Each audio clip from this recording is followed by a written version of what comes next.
আসসালামু আলাইকুম। পত্রিকার প্রধান প্রধান শিরোনাম সংবাদে স্বাগতম। যথারীতি আমি মামুন চৌধুরী আছি আপনাদের সাথে। শুরুতেই ইত্তেফাক মেইনটেইন করছে মনোনয়নকে কেন্দ্র করে সহিংসতা, বিএনপির 4 নেতা বহিষ্কার। এরপরে প্রথম আলোর মেইন হেডিং, উদ্বিগ্ন সরকার, দায়িত্ব দিল দলগুলোকে। নেক্সট যুগান্তরের মেইন হেডিং, যেভাবে প্রার্থী বাছাই করলো বিএনপি। এরপর ভোরের কাগজের মেইন হেডিং, বিএনপির প্রার্থী তালিকায় নেই যেসব প্রভাবশালী নেতার নাম। নেক্সট জনকণ্ঠের মেইন হেডিং, ঐক্যমত্য পৌঁছতে দলগুলোকে 7 দিন সময় দিল সরকার। এরপর ইনক্লাবের মেইন হেডিং, যুদ্ধবিরতির পরও গাজায় ইসরায়েলি হামলায় নিহত 45 ফিলিস্তিনি। নেক্সট আমাদের সময় মেইন হেডিং, রাজনৈতিক সমঝোতার রেফারিকে গণভোট ইস্যুতে নতুন বিতর্ক। এরপরে কালের কণ্ঠের মেইন হেডিং, ত্রয়োদশ জাতীয় সংসদ নির্বাচন, 237 আসনে বিএনপির প্রার্থী ঘোষণা। নেক্সট জয় দিনের মেইন হেডিং, 237 আসনে বিএনপির প্রার্থী ঘোষণা। এরপরে সমকালের মেইন হেডিং, সংসদ নির্বাচন, বিএনপির তালিকায় 83 নতুন মুখ। নেক্সট বিবিসি নিউজের মেইন হেডিং, বিএনপির 237 প্রার্থীর তালিকা।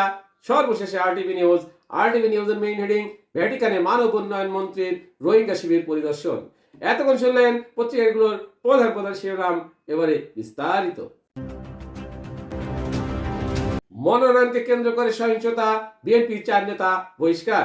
চট্টগ্রাম 4 সীতাকুণ্ড আসনে বিএনপি দলীয় মনোনয়নকে কেন্দ্র করে সহিংসতা, হানাহানি ও রাস্তা অবরোধ সহ নানাবিধ জনস্বার্থ বিরোধী কর্মকাণ্ডে লিপ্ত হওয়ায় 4 নেতাকে বহিষ্কার করেছে দলটি। সোমবার 3রা নভেম্বর রাতে বিএনপি সিনিয়র যুগ্ম মহাসচিব অ্যাডভোকেট রুহুল কবির রিজভীর সই করা এক প্রেস বিজ্ঞপ্তিতে এই বহিষ্কারাদেশ দেওয়া হয়। বহিষ্কৃত নেতারা হলেন স্বেচ্ছাসেবক দলের চট্টগ্রাম সীতাকুণ্ড উপজেলার সভাপতি আলাউদ্দিন মনি, সাধারণ সম্পাদক হেলাল উদ্দিন বাবর, সীতাকুণ্ড পৌরসভার আহ্বায়ক মামুন, যুব দলের সোনাইমুড়ির সাধারণ সম্পাদক মমিন উদ্দিন মিন্টু। বিজ্ঞপ্তিতে বলা হয়, সোমবার সন্ধ্যার পরে দলীয় মনোনয়নকে কেন্দ্র করে তারা চট্টগ্রাম উত্তর জেলার সীতাকুণ্ডে ঢাকা চট্টগ্রাম মহাসড়কের কদম রসুল, ভাটিয়ারি বাজার, জলিল গেট এলাকায় সহিংসতা, হানাহানি ও রাস্তা অবরোধ সহ নানাবিধ জনস্বার্থ বিরোধী কর্মকাণ্ডে লিপ্ত হন। এসব কর্মকাণ্ডের জন্য দলের প্রাথমিক সদস্য সহ সব পর্যায়ের পদ থেকে এই 4 নেতাকে বহিষ্কার করা হয়েছে। পত্রিকার প্রধান শিরোনাম সহ সংবাদ এখনকার মতো শেষ করছি। আল্লাহ হাফেজ।